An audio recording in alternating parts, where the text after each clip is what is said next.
Chapter 9. Guilt. Ethan finally tracked down Skylar and confronted her with a face of concern. Where did you disappear to last night? Did you manage to sneak out of Irvin's room without a hitch? Skylar struggled to mask her mix of happiness and embarrassment. Actually, Irvin caught me. Ethan's eyes widened. No wonder I couldn't get a hold of you. So what happened? Did he call the security on you? Nothing like that, Skylar replied, her heart racing. Ethan leaned closer, curiosity piqued. Did you spend the night with him? Skylar nodded slowly, the corners of her lips curling into a reluctant smile. Flashback to the night. The night passed slowly, the quiet room wrapping around them like a soft blanket. Irvin woke up, sensing that something wasn't right. As he blinked in the dim light, he noticed Skylar in her bed, tossing and turning, her body soaked with sweat. A wave of worry hit him. He had never seen her like this before, and it made him anxious. Her forehead was creased, and she was breathing heavily, each breath sounding difficult. Irvin got off the sofa, feeling a strong need to help her. Skylar? He whispered, moving closer to her bedside. Hey, are you okay? Suddenly, in her fitful sleep, Skylar's hand shot out, catching Irvin's wrist with surprising strength. He gasped, taken aback, but as he looked down at her, he saw that her eyes were still closed, her brow furrowed in distress. She gripped his hand tightly, as if seeking reassurance in the darkness. Irvin felt a rush of warmth flood through him, mixed with shock. Sky? He whispered, unsure if she could hear him. But she didn't respond. Instead, her fingers curled around his, anchoring herself in a way that made Irvin's heart race. Slowly, he sank onto the edge of her bed, not wanting to disturb her further. He hesitated momentarily before gently placing his other hand on her forehead, feeling the heat radiating from her skin. With deliberate care, he wiped the sweat from her brow, using the pad of his thumb to soothe her. It's okay. I'm right here.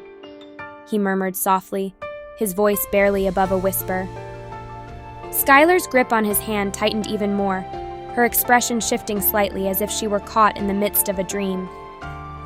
"Irvin," she murmured, almost inaudibly. His heart soared and sank all at once. She was calling for him, lost in her own world, yet instinctively reaching for him. I'm here. He repeated, letting the warmth of her touch envelop him. He felt a strange sense of intimacy in that moment, as if their connection had deepened most simply. As he gently wiped the sweat from her forehead, Irvin felt a mix of care and protectiveness for her. She let out a soft sigh, and he noticed her body start to relax. He stayed close, running his thumb gently across her skin. Even in this vulnerable moment, he admired her strength and resilience. Time stood still as he held her hand and brushed away the signs of her restless night. He wondered about the dreams that troubled her and wished he could make them disappear. Sky, where did you go 5 years ago? He whispered, not expecting an answer, just feeling curious. He had searched for her during those restless nights, missing her every day, but he hadn't been able to find her. Irvin stayed by Skylar's side, his eyes never leaving her face as she slept more peacefully now, her breathing even and calm. As he held her hand, memories of their time together flooded his mind. 5 years had passed, but it felt like yesterday. He had never honestly forgotten about her, not for a single moment. There were nights when he lay awake, staring at the ceiling, thinking about the little things she did, the way she laughed, the way she saw the world. No matter how long time passed, the emptiness she left behind never faded. He missed her deeply. I thought I'd moved on. He whispered, more to himself than to her. But I never did I? He gently squeezed her hand, as if that slight touch could somehow close the distance of the years they'd spent apart. There had been so many nights when he'd picked up his phone, ready to call her, but he never did. He didn't know where to find her or if she even wanted to be seen. That uncertainty had gnawed at him, but the truth was, he missed her too much to let go. Even now, sitting beside her, he realized that those feelings had never left. They had just been buried, waiting for the right moment to resurface. And now that she was here again, right before him, the ache of those missing years felt sharper. I've missed you, Sky. He murmured softly, his eyes full of emotion. The words hung in the air, unheard, but they felt correct to say. He leaned in, placing a small kiss on her forehead. He didn't know what the future held for them, or if things would ever return to how they were. But for now, he was here, by her side, where he always wanted to be. Ethan's eyes widened as he leaned in, his voice full of suspicion. What did you guys do last night? His mind raced and he gasped dramatically. Don't tell me! Nothing! Skylar cut him off, her cheeks flushing as she quickly waved away his assumptions. But despite her protest, a slow, unmistakable smile crept across her face, and her eyes sparkled with a mix of embarrassment and excitement. She bit her lip, trying to contain the giddiness building inside her. It's just, I slept so well last night, she began, her voice softening as she recalled the moment. And when I woke up this morning, Irvin was right there, sleeping beside the bed. He was holding my hand the whole time. Her face lit up, and she let out a little squeal of happiness, barely able to contain the butterflies fluttering in her chest. Ethan groaned, rolling his eyes as if physically repelled by her joy. Ugh, why do I even bother asking? He pretended to gag, dramatically waving his hand as if shooing away the love in the air. But beneath the teasing, he couldn't help but smirk at seeing Skylar so genuinely happy.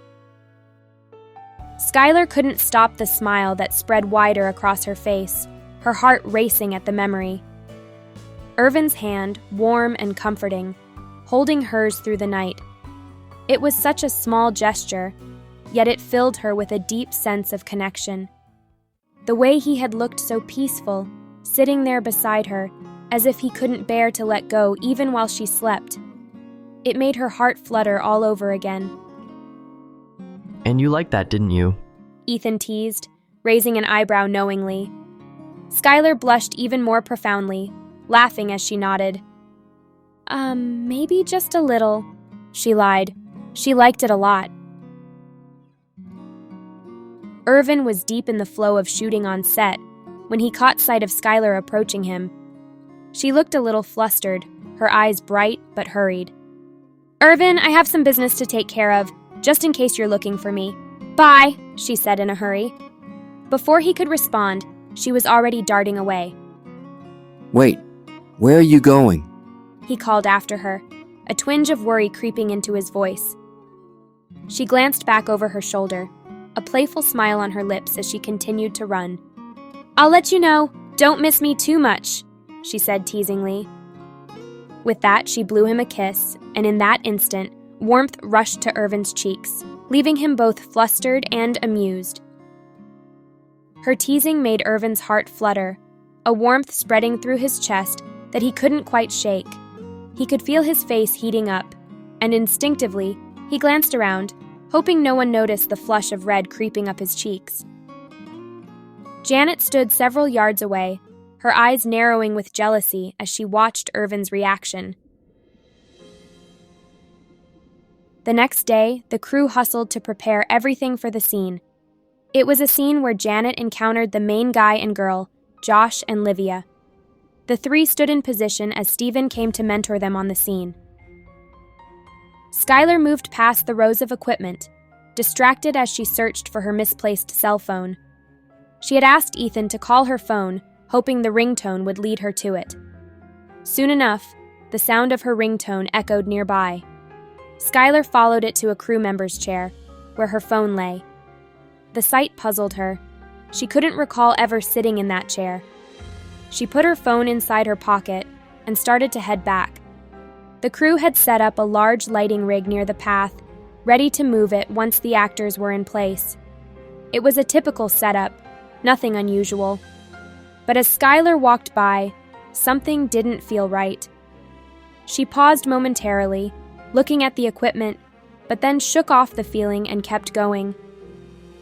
Just as she passed, the lighting rig suddenly wobbled, its metal frame creaking loudly before tipping over.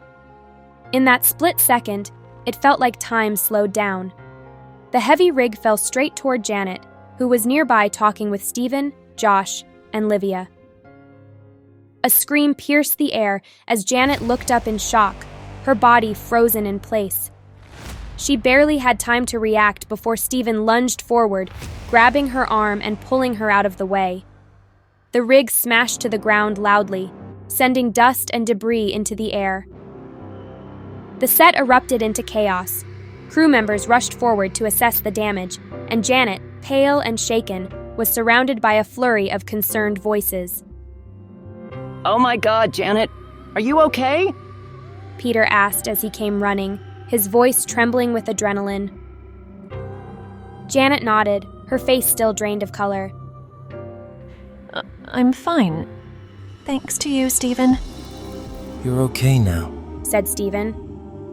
But as the dust settled, all eyes turned to Skylar, who stood frozen just a few feet from the fallen rig's pole, her face pale and eyes wide with shock and confusion. Her heart pounded in her chest as she tried to make sense of what had just happened. "What happened?"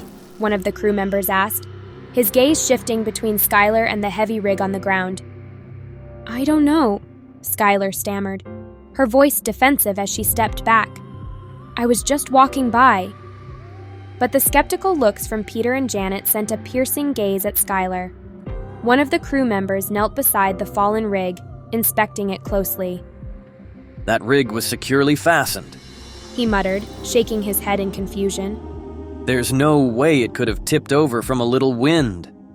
Peter suddenly straightened. "Of course not. He snapped, his voice sharp. Someone bumped into it." All eyes shifted toward Skylar, and she could feel the weight of their stares. Her stomach twisted as she caught Peter's glare, cold and accusatory. Whispers started to ripple through the crew, growing louder by the second like wildfire spreading. "I didn't touch it!" she shouted, panic seeping into her voice. The pressure of the stairs around her made her chest tighten. "I was just walking by. There's no way I could have knocked it over." Peter's face twisted with frustration, his eyes narrowing as he took a menacing step toward her, towering over her small frame. His voice dropped to a dangerous whisper, seething with accusation. "You were right there. You expect us to believe that rig just tipped over on its own? The moment you walked by?" Before Skylar could respond, Janet stepped forward, her eyes gleaming with disdain. Really, Skylar, why do you have to go this far? Her words were smooth but venomous, carrying an undertone that made everyone's attention shift solely to Skylar, waiting for her to falter. Just then, Steven rushed over, confusion clouding his face. Wait, what's going on? What is all this about? Skylar pointed to the fallen rig, her voice shaking as she quickly explained. "They're saying I pushed the rig over!" Steven's expression hardened as he looked at Peter and Janet. No, it could be an incorrect rigging or something. But Janet's gaze stayed locked on Skylar, unwavering and cold. She didn't care for Steven's defense. You were the only one near it, Skylar, she said, her voice sharp, each word like a blade cutting into the accusation. What were you even doing back here? Skylar swallowed hard, the pressure suffocating her as her mind raced. "I was grabbing my phone," she stammered, her hand instinctively reaching for her pocket. "That's the best you've got, grabbing your phone? What a lame excuse!" Peter lashed out angrily. The words hit Skylar like a slap, and she could feel the weight of the entire crew's eyes on her.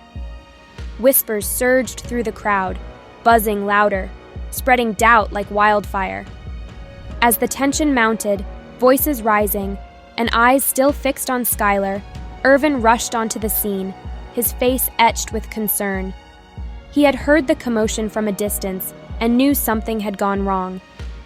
As he approached, he noticed the fallen rig and the crew surrounding Skylar with a harsh glare. What's going on here? Irvin asked, his voice cutting through the murmurs of the crew. He quickly glanced at Skylar, who looked pale but angry, before focusing on Peter and Janet. Peter sighed, frustration evident. The rig fell, almost hit Janet, and Skylar was right there when it happened.